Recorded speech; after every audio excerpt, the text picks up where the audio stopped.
Welcome to prime nine ఎయిటర్స్ analysis. నేను రాజు. So ఈరోజు బంగారాన్ని కొనొద్దు అని చెప్పేసి నరేంద్ర మోడీ పిలుపు ఇచ్చిన తర్వాత భారీగా భారత్లోకి బంగారం నిల్వలు వస్తున్నాయి. ఎక్కడి నుంచి వస్తున్నాయి అంటే మన దేశానికి సంబంధించినటువంటి బంగారాన్ని గతంలో వివిధ బ్యాంకుల్లో దాచిపెట్టాం. ఏ బ్యాంకులు అంటే భారతదేశంలో ఉన్నటువంటి బ్యాంకులు కాదు, విదేశాల్లో ఉన్నటువంటి బ్యాంకుల్లో వాటిని దాచిపెట్టినటువంటి పరిస్థితి. అంతేకాకుండా కొన్ని తాకట్టు కూడా పెట్టినటువంటి పరిస్థితి. సో ప్రస్తుతానికి ఇప్పుడు ఆ బంగారు నిల్వలన్నీ కూడా వెనక్కి తీసుకుంటూ ఉన్నటువంటి సిచ్యువేషన్ కనిపిస్తుంది. గడిచిన 1-2 నెలల్లోనే దాదాపు 100 టన్నుల బంగారాన్ని రిటర్న్ తీసుకొచ్చినటువంటి పరిస్థితి మన దేశంలో కనిపిస్తూ ఉంది. ఒక పక్కేమో మోడీ బంగారాన్ని కొనొద్దంటున్నాడు, మరో పక్కేమో ప్రభుత్వం ఆర్బీఐ దగ్గరికి భారీగా బంగారాన్ని తెచ్చుకుంటుంది. అసలు ఏంటి ఈ వ్యత్యాసం ఏంటి? అసలు ఎందుకని బంగారాన్ని ప్రజలు కొనకూడదు, ఎందుకని ఆర్బీఐ మాత్రం బంగారాన్ని ఎక్కువగా సేకరిస్తుంది అనేటటువంటి దాని మీద సర్వత్రా చర్చ జరుగుతుంది. అంతేకాకుండా ఇప్పటి వరకు కూడా భారతదేశం దగ్గర దాదాపు 880 టన్నుల బంగారం ఉన్నటువంటి పరిస్థితి. అంతేకాకుండా రీసెంట్గా దాదాపు 100 టన్నుల బంగారం రిటర్న్ కూడా వచ్చినటువంటి సిచ్యువేషన్ ఉంది. సో ఇవన్నీ కూడా లెక్క పెడితే దాదాపు 880 టన్నుల బంగారం భారతదేశంకి సంబంధించినటువంటి రిజర్వ్ బ్యాంకులో ఉన్నటువంటి పరిస్థితి. ఎందుకని రిజర్వ్ బ్యాంకులో బంగారం ఉంటే భారతదేశానికి మంచిది, ఎందుకని ప్రజలు కొనుగోలు చేస్తే భారతదేశానికి ఇబ్బందికర పరిస్థితులు వస్తాయి అనే దాని మీద మనం చర్చిద్దాం.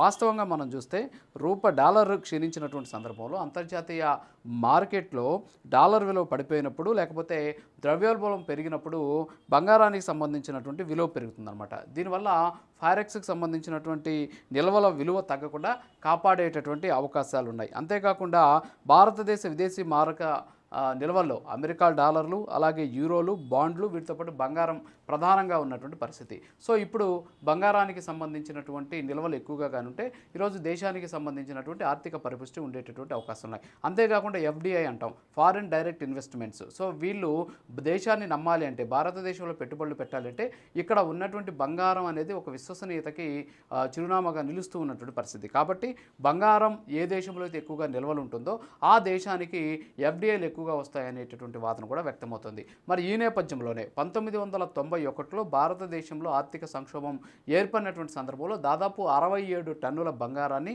మన దేశం విదేశాల్లో ఉన్నటువంటి బ్యాంకుల్లో తనఖా పెట్టింది. సో తనఖా పెట్టి ఆ డబ్బులు తీసుకొచ్చింది, తద్వారా దేశంలో ఉన్నటువంటి అనేక కార్యక్రమాలు చేశారు. ఆ తర్వాత డబ్బులు కూడా చెల్లించేసినటువంటి పరిస్థితి.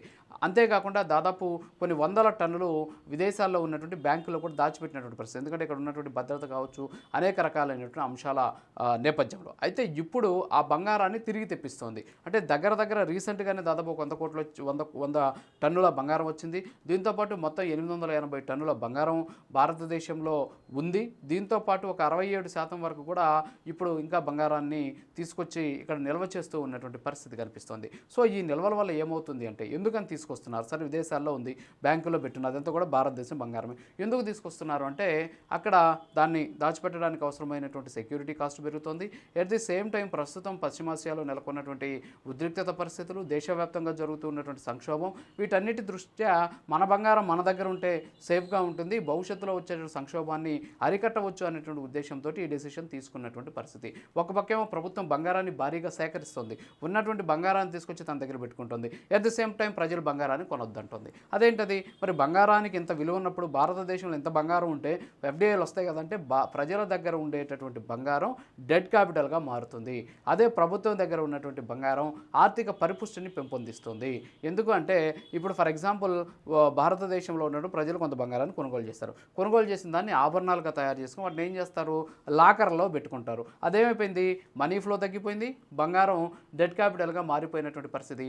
అదొక ఆస్తిగా మాత్రమే ఉంటుంది కాబట్టి దానివల్ల పెరిగేటువంటి అవకాశాలు లేవు. అదే ఆర్బీఐ దగ్గర నిల్వలు ఉంటాయి. సో ఆర్బీఐ ఆ బంగారం నిల్వలు కానీ పెంచితే దానివల్ల ఏమవుతుందంటే ఫారెక్స్కి సంబంధించినటువంటి నిల్వలు దాంతో సమానంగా చూసుకునేటటువంటి అవకాశాలు ఉన్నాయనేటువంటి వాదన వ్యక్తమవడం, అంతేకాకుండా ఎఫ్డిఐని ఆకర్షించేటటువంటి పరిస్థితి ఉంటుంది. సో కాబట్టి ఏం చేస్తుందంటే బంగారంని ప్రభుత్వం ఎక్కువగా దాన్ని నిల్వలను పెంచుకుంటుంది, ప్రజలను కొనుగోలు చేస్తుంటుంది. ఒకవేళ ప్రజలు కానీ కొనుగోలు చేస్తే డెడ్ క్యాపిటల్ అవుతుంది.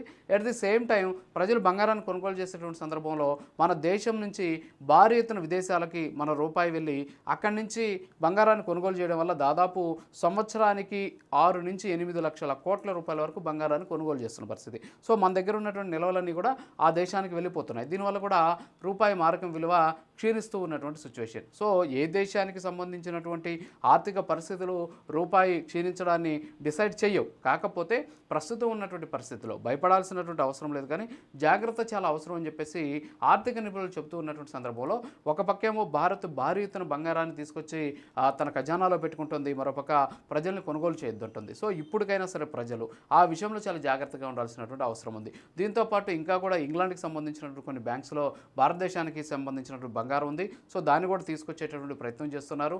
తీసుకొచ్చిన తర్వాత వాటన్నిటి కూడా మన దేశంలో ఉన్నటువంటి వివిధ ప్రాంతాల్లో వాటిన్నిటిని కూడా భద్రపరుస్తూ ఉన్నటువంటి పరిస్థితి. సో భవిష్యత్తులో రాబోయేటటువంటి సంక్షోభాన్ని నివారించేందుకు బంగారమే ఇప్పుడు మనకు ఒక రకంగా దేశానికి ఒక పెట్టుబడిగా మారినటువంటి సిచ్యువేషన్ అయితే కనిపిస్తుంది. సో ప్రజలు కూడా అందుకే ఎందుకు బంగారాన్ని ఎక్కువగా కొంటారంటే కష్టం వచ్చినప్పుడు ఆదుకుంటుంది అని చెప్పేసి. సో ఈరోజు భారతదేశాన్ని ఆదుకునేటటువంటి పరిస్థితి కూడా ఈ బంగారానికే ఉన్నటువంటి సిచ్యువేషన్ అయితే ఉంది. సో అందుకే ఇప్పుడు బంగారం నిల్వల్ని భారత్ ఎక్కువగా పెంచుకుంటూ పోతూ ఉన్నటువంటి పరిస్థితి. అంతేకాకుండా బయట భారత్ వెలుపల ఉన్నటువంటి బంగారాన్ని కూడా తీసుకొచ్చి తన దగ్గర పెట్టుకునేటటువంటి ప్రయత్నం కూడా చేస్తూ ఉన్నటువంటి పరిస్థితి. సో భవిష్యత్తులో రాబోయే సంక్షేమాన్ని గుర్తించి ఇప్పటికైనా సరే ప్రజలు మోడీ చెప్పినటువంటి ఆ 7 సూచనలు కానీ పాటించినట్లయితే ఖచ్చితంగా దేశ భవిష్యత్తుకి, భవిష్యత్తులో ఎదుర్కోబోయేటటువంటి సంక్షోభాలకి, సవాళ్ళకి మనం ఒక రకమైనటువంటి సమాధానంగా మారుతాం అనేటువంటి విషయాన్ని ప్రతి ఒక్కరు కూడా గుర్తుపెట్టుకోవాలని తెలియజేసుకుంటూ ఇది వాటి ఏటర్స్ మళ్ళీ కలుద్దాం. నమస్కారం.